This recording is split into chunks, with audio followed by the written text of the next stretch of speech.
dollars for a border wall. And from what we saw in the Oval Office and news reports about his reaction after our meeting, President Trump is willing to throw a temper tantrum and shut down the government unless he gets his way. I want to be crystal clear. There will be no additional appropriations to pay for the border wall. It's done. John Kerry might have voted for it before he voted against it, but Chuck Schumer and Hillary Clinton and Barack Obama, I mean, man, did they take that to a whole new level when they voted for the funding for the border wall before. It's done. I mean, we can't even have that conversation.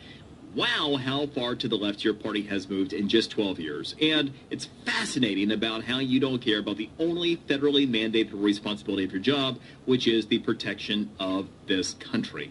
I'm sure it has nothing to do with politics. Kind of like the government shutdown that you're talking about.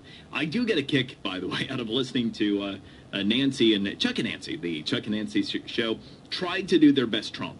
You've heard them trying to brand this as the Trump shutdown, right? Obviously, the president has made an art form out of branding people with things. And so they're trying real hard to do the Trump shutdown.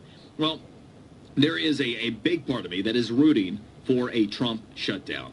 Not just because border security is an important priority. And if we don't have security, then nothing else is really going to matter. But more to the point here, I think we just have a little more, just a little bit more federal government than is necessary.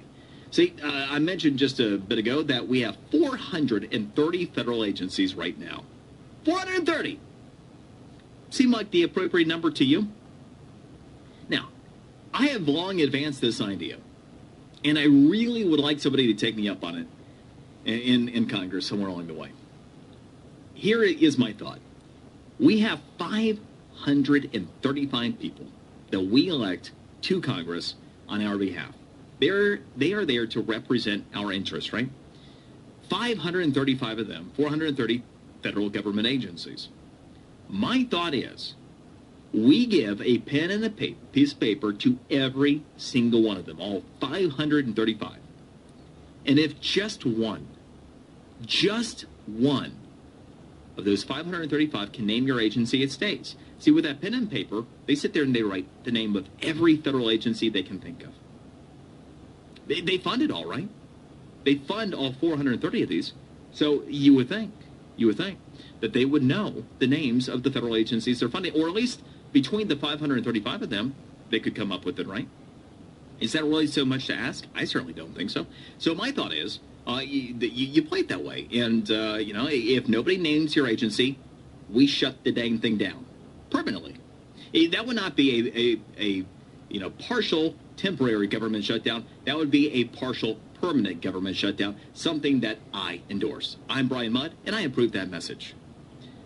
I have a feeling it would be more significant than even the 20% or so closing of government agencies during a partial government shutdown. You see, if this partial government shutdown happens yet again, how much government will remain open?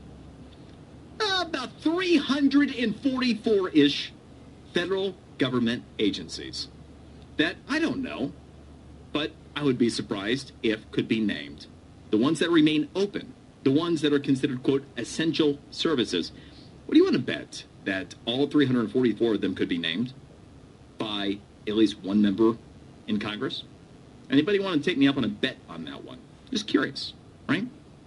So that is the fallacy, the joke, the lie of a government shutdown. It doesn't shut down, and there's more government that stays open, that's considered essential, than you have the first clue about. But we pay people an average of about $120,000 per year to all their benefits to occupy those federal government agencies. And then we're supposed to feel guilty when we, at an average salary in this country of under $50,000, are having to pay for them to do whatever the hell it is that they do in an agency that we don't know exists, that members of Congress most certainly would not be able to name. I mean, who's fooling who here? And we also tend to forget one of the more important points in all this. Who works for who? See, one of the things I really get annoyed by is when my employees, when those who work for me, dictate to me the way things are going to be. Not so cool at that point.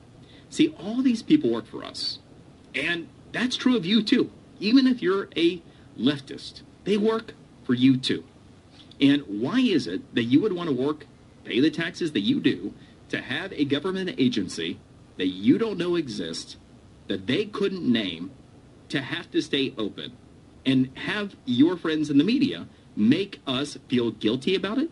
Do you feel guilty about it? Do you feel bad? Oh my gosh, it's the holidays. It's the holidays for you too.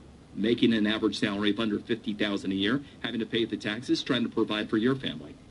So who's fooling who? And who's working for who? Two sides to stories, one side to facts. And by the way, the average federal spending is about $11 billion per day. So with about a 20% federal government partial shutdown, we have potential savings of about $2.2 billion per day, or just over $800 billion per year. Guess what? With a partial government shutdown, we'd actually have a chance of balancing the budget, which is why I'm Brian Mudd, and I endorse a partial government shutdown. Oh yeah, but it'll hurt the economy, The government doesn't have anything that they don't take from us. Remember that. I think we do better than they do. I'm Brian Mudd, and for the great one, Mark Levin.